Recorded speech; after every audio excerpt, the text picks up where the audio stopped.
Hi எல்லாரும் எப்படி இருக்கீங்க? Welcome back to our channel first choice Kavi Kannan. இந்த வீடியோவில் மார்கழி மாதத்தில் பிரம்ம முகூர்த்தம் பூஜையுமே ஆரம்பிச்சிருக்கேன். நான் எப்படி வீட்டில் பூஜை பண்ணிப்பேன்றதை தான் இந்த வீடியோவில் ஷேர் பண்ணியிருக்கேன். கண்டிப்பாக வீடியோவை கடைசி வரைக்கும் பார்த்துட்டு உங்களோட கமெண்ட்ஸை சொல்லுங்கள். நேற்று திங்கட்கிழமை தான் முதல் நாள் பிறந்துச்சு. ஆனால் என்னால் அன்றைக்கி பூஜை பண்ண முடியல. நேற்று பூஜை சாமான் எல்லாமே தொலைக்கிட்டு சாயங்காலமாக விளக்கு மட்டும் ஏற்றிட்டேன். இன்றைக்கி காலையில் பார்த்திங்கன்னா பிரம்ம முகூர்த்த விளக்கு ஏற்றுறதுக்கு அகலில் நேற்றே க்ளீன் பண்ணி வச்சுட்டு இருந்தேன். இன்றைக்கி காலையில் மஞ்சள் குங்குமம் வச்சு திரி போட்டு எண்ணெய் விட்டு அகல் விளக்கு ரெடி பண்ணிக்கினேன். வாசப்படியில் ஏற்றுறதுக்கும் துளசி செடிக்கிட்ட ஏற்றுறதுக்குமே அகல் விளக்கு எல்லாமே ரெடி பண்ணிட்டேன். எப்போவுமே கேட்டு கிட்ட இந்த மாதத்தில் மட்டும் ஏற்றுவேன். அந்த விளக்குமே ரெடி பண்ணி வச்சுன்னு இருக்கேன்.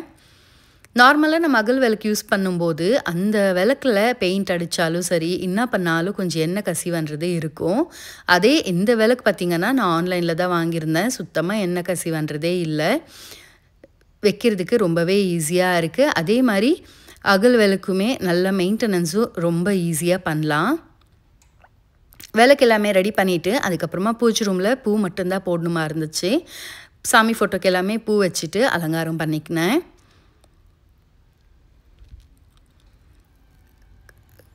காலையில் பார்த்திங்கன்னா வெளியில் ரொம்பவே இருட்டாக இருக்கும். அதனால் கொஞ்சம் உடனே வெளில போகிறதுக்கு கொஞ்சம் பயமாக இருக்கும்.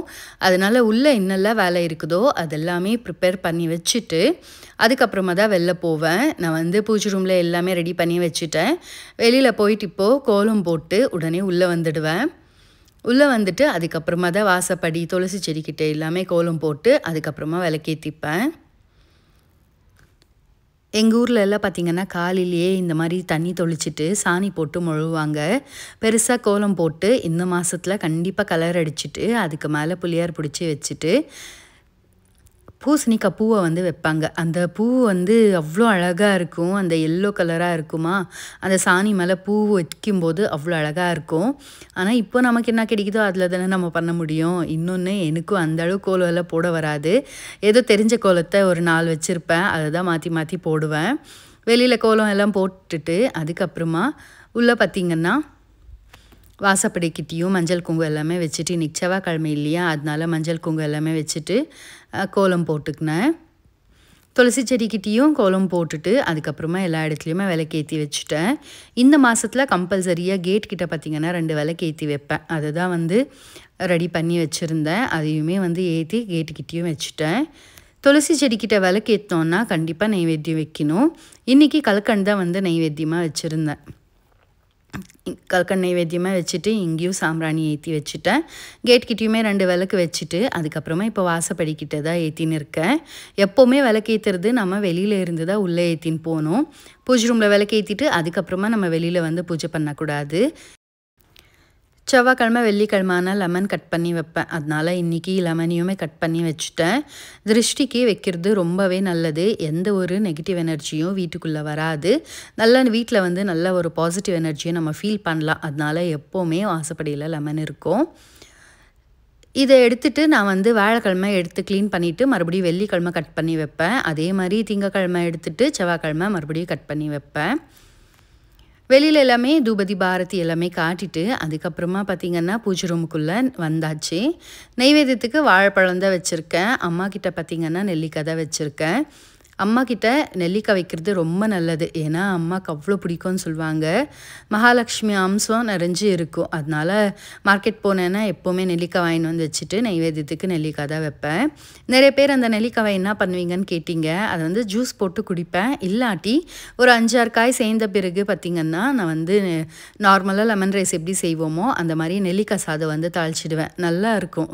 பாக்ஸுக்கு பேக் பண்ணி கொடுக்க கூட அவ்வளோ நல்லாயிருக்கும். கொஞ்சமாக தேங்காய் துருவி போட்டு செஞ்சோன்னா எப்போவுமே நெல்லிக்காய் ஸ்டோர் பண்ணி வச்சுட்டு அப்படி சாதம் செய்வேன். இல்லாட்டி கிளைமேட் நல்லா கொஞ்சம் வெயிலாக இருக்குதுன்னா அப்போ ஜூஸ் போட்டு குடிப்பேன். ஏன்னா ரொம்ப ஈரம் கொடுத்துடும் எனக்கு. அதனால் எப்போவுமே கொஞ்சம் வெயிலாக இருக்கும்போது மட்டும் ஜூஸ் பண்ணி குடிப்போம். நெய்வேத்தியத்துக்கு பழம் எல்லாமே வச்சுட்டு அதுக்கப்புறமா எல்லா விளக்குமே ஏற்றிட்டேன். பிரம்ம முகூர்த்த விளக்குமே ஏற்றிட்டு தூபதி பாரதி எல்லாமே பண்ணி பூஜையை முடித்தேன். என்னோட பூஜை பார்த்திங்கன்னா 5:15 எல்லாமே முடிஞ்சிடுச்சு. எவ்வளோ சீக்கிரம் ஏஞ்சாலும் அந்த 5 மணிக்குள்ளவே விளக்கேத்திடணும்னு நெனச்சேன். ஆனா முடியல. ஆனாலும் 5:15க்கு எல்லாமே விளக்கேத்திட்டேன். பிரம்ம முகூர்த்த விளக்கு பார்த்திங்கன்னா 5:30 மணிக்குள்ள ஏத்திடணும்னு சொல்லுவாங்க.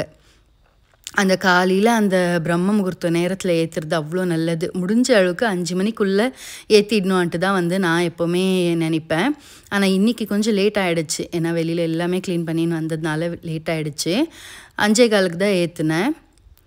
நீங்க விளக்கேத்துறதா இருந்தா கண்டிப்பா நார்மலா பிரம்ம முகூர்த்த நேரம் பார்த்தீங்கன்னா, 4 மணிலேருந்து 5:30 மணிக்குள்ள சொல்லுவாங்க. உங்களால எவ்வளோ சீக்கிரம் முடியுமோ, அவ்வளோ சீக்கிரம் விளக்கேத்திக்கோங்க. மார்கழி மாசத்துல காலையில ஏஞ்சி விளக்கேத்துறதே பார்த்தீங்கன்னா, அவ்ளோ ஒரு நல்லா இருக்கும்.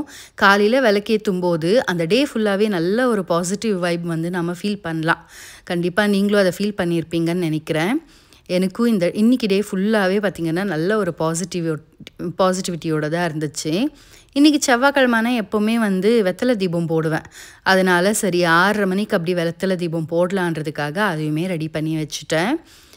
வெத்தல தீபத்துக்கு எல்லாமே ரெடி பண்ணி வச்சுட்டோம்னா, அதுக்கப்புறமா நம்ம அந்த நேரத்துக்கு போய் விளக்கேத்திக்கலான்றதுக்காக நான் வந்து ஷட்கோணம் கோலம் போட்டு 6 வெத்தல வச்சு அந்த காம்ப வந்து கிள்ளி விளக்குல சேர்த்துருக்கேன். அதோட நெய் தீபம் தான் ஏத்திருக்கேன். இப்படி நம்ம ரெடி பண்ணி வச்சுட்டோம்னா டக்குன்னு நம்ம விளக்கேத்திக்கலாம் இல்லையா? அதனால தான் வந்து முன்னாடியே ரெடி பண்ணி வச்சுன்னு இருக்கேன். அடுத்தது நான் மோஹித்துக்கு வந்து பாக்ஸுக்கு பேக் பண்ணணும். அதனால விளக்கு ரெடி பண்ணி வச்சுட்டோம்னா, அதுக்கப்புறம் நாம போய் விளக்கேத்திக்கலான்றதுக்காக நான் வந்து இதெல்லாமே ரெடி பண்ணி வச்சுட்டேன்.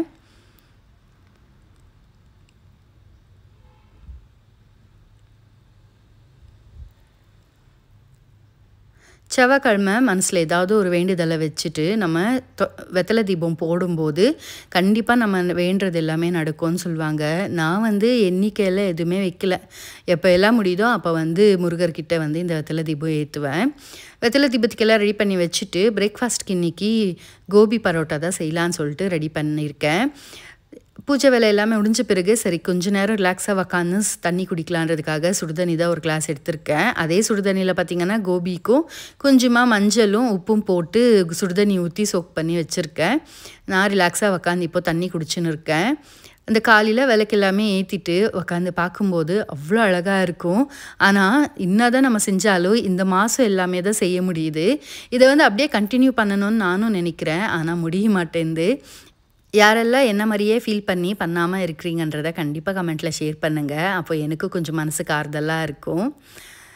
மார்கழி மாதம் மட்டும் முடிஞ்ச வரைக்கும் பார்த்திங்கன்னா பண்ணிவிடுவேன். காலையிலே ஏஞ்சி பூஜை பண்ணிவிடுவேன். ஆனால் அதுக்கப்புறமா கண்டினியூ பண்ணணும் அன்னும்போது ஏதோ ஒரு சோம்பேறித்தனம் பண்ணிக்கலாம். அதுக்கப்புறமா விளக்கேற்றிக்கலாம் காலையிலே யார் ஏஞ்சிக்கிறதுன்ற மாதிரி ஆகிடுது. அது வந்து இந்த மாதம் பிறக்கும்போது அப்போ ஃபீல் பண்ணுவேன். இத்தனை நாள் ஏஞ்சிக்க அவ்வளோ கஷ்டப்படுவோம். ஆனால் இந்த மாதம் மட்டும் நம்ம எப்படி ஏஞ்சிக்கிறோன்ற மாதிரி ஃபீல் ஆகும்.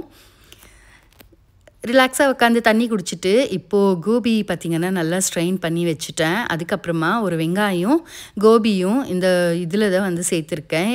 ஜஸ்ட்டு 2 ப்ரெஸ் பண்ணால் போதும். நல்லா ஃபைனாக வந்து இந்த மாதிரி கட் பண்ணிவிடும். கட்டரில் சேர்த்துட்டு நல்லா கிரைண்ட் பண்ணிக்கினேன். உங்களால் எவ்வளோ குட்டி பீசஸாக சாப் பண்ண முடியுமோ அந்த அளவுக்கு பண்ணிக்கோங்க. இதை ஃப்ரை பண்ணுறதுக்கு பார்த்திங்கன்னா ரொம்ப சிம்பிளாக பண்ணிடலாம். ஜஸ்ட் அந்த மாய்ஸ்சர் போகணும், அந்த கோபி கொஞ்சம் குக் ஆகணும், அவ்வளோதான். அதுக்கு கொஞ்சம் எண்ணெய் விட்டுட்டு சீரகம் போட்டு கோபி சேர்த்து கோபி வெங்காயம் 2த்தையும் ஒன்றாவே சேர்த்துருக்கேன். நல்லா ஃப்ரை பண்ணிடணும். கோபிக்கு உப்பு போடும்போது சரி அப்படியே செவ்வாய்க்கிழமை உப்பை வந்து நம்ம கொட்டி வச்சுக்கலான்ட்டு அப்படியே அந்த பாட்டிலையுமே ரீஃபில் பண்ணி வச்சுக்கினேன். இது பண்ணிவிட்டு அதுக்கப்புறமா நான் வீடியோ ரெக்கார்ட் ஆகினுருக்குன்னு நினச்சேன். பார்த்தா வீடியோ ஆஃப் ஆகிட்டுருக்கு. உப்பை ஸ்டோர் பண்ணி வச்சுட்டு இதுக்கு என்னெல்லாம் சேர்த்தேன்னு பார்த்திங்கன்னா கோபி வெங்காயம் பார்த்திங்கன்னா நல்லா ஃப்ரை ஆன பிறகு கொஞ்சமாக உப்பை சேர்த்துட்டு மஞ்சள், சில்லி பவுடர், தனியாத்தூள், கரம் மசாலா, கொஞ்சமாக ஜீரா பவுடர், அதுக்கப்புறமா பார்த்திங்கன்னா சாட் மசாலா இருந்தால் சாட் மசாலா, இல்லாட்டி ஆம்ச்சூர் பவுடர் இருந்தால் அது சேர்த்துக்கலாம்.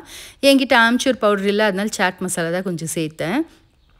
சேர்த்துட்டு அதில் இருக்கிற மாய்ஸ்சர் ஃபுல்லாக போகிற வரைக்கும் நல்லா வதக்கிக்கணும்.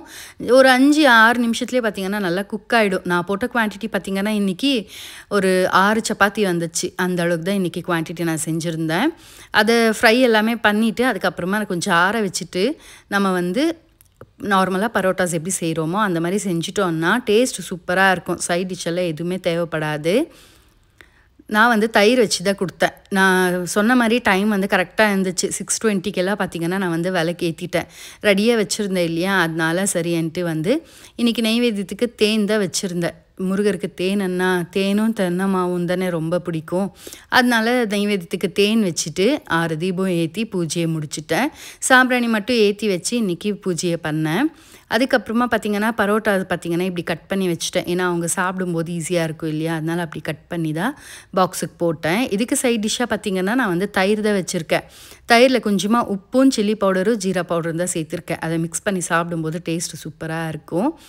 பாக்ஸுக்கு பேக் பண்ணி வச்சுட்டு பிரேக்ஃபாஸ்ட்டுக்கு பார்த்திங்கன்னா நான் வந்து குழிப்பணியாரம் ஊற்றுறேன்னு சொன்னேன். எனக்கு பிரேக்ஃபாஸ்ட் வேணான்னு சொன்னானா, அதனால சரி ஏபிசி ஜூஸாவது போட்டு கொடுக்கலான்ட்டு ஏபிசி ஜூஸ் தான் போட்டு மோஹித்துக்கு கொடுத்தேன்.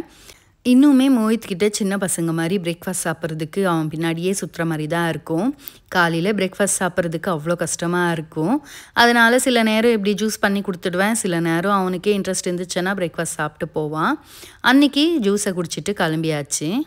மோஹித் கிளம்புன பிறகு நானுமே அந்த ஜூஸ் ஒரு கிளாஸ் குடிச்சிட்டு அதுக்கப்புறமா பூ நம்ம எடுத்தது அப்படியே இருந்துச்சு. அம்மா வரும்போது பூ வாங்கிட்டு வந்து கொடுத்துருந்தாங்களா, அதை வந்து அப்படியே ஃப்ரிட்ஜில் வச்சுட்டு இருந்தேன். அதை தான் வந்து க்ளீன் பண்ணின்னு இருக்கேன். எப்போவுமே நம்ம பூ ஸ்டோர் பண்ணும்போது அதில் இலை அதுக்கப்புறமா அந்த காஞ்ச பூ எல்லாமே இருந்துச்சுன்னா இருக்கிற பூவுமே சீக்கிரமாக அழுகி போயிடும். அதனால நான் என்ன பண்ணுவேன்னா இந்த மாதிரி கொஞ்சம் உதிரியாக இருக்கிறது, அதுக்கப்புறமா காம்பு காஞ்சி போயிருக்கிறது, இலை இருந்தால் அது எல்லாமே க்ளீன் பண்ணி இப்படி ஸ்டோர் பண்ணி வச்சுடுவேன். நம்ம எந்த கண்டெய்னரில் வைக்கிறோமோ அடியில் ஒரு டிஷ்யூ பேப்பர் அதுக்கப்புறமா மேலேயும் ஒரு டிஷ்யூ போட்டு வச்சிட்டோன்னா 2 வீக்ஸ் வரைக்குமே நல்லா ஃப்ரெஷ்ஷாக இருக்கும். நான் இப்படி தான் ஸ்டோர் பண்ணுவேன். இதோட இந்த வீடியோவை முடிச்சுக்கிறேன். இன்னொரு வீடியோவில் பார்க்கலாம். Until then, it's bye from Kavitha Kannan. Thank you.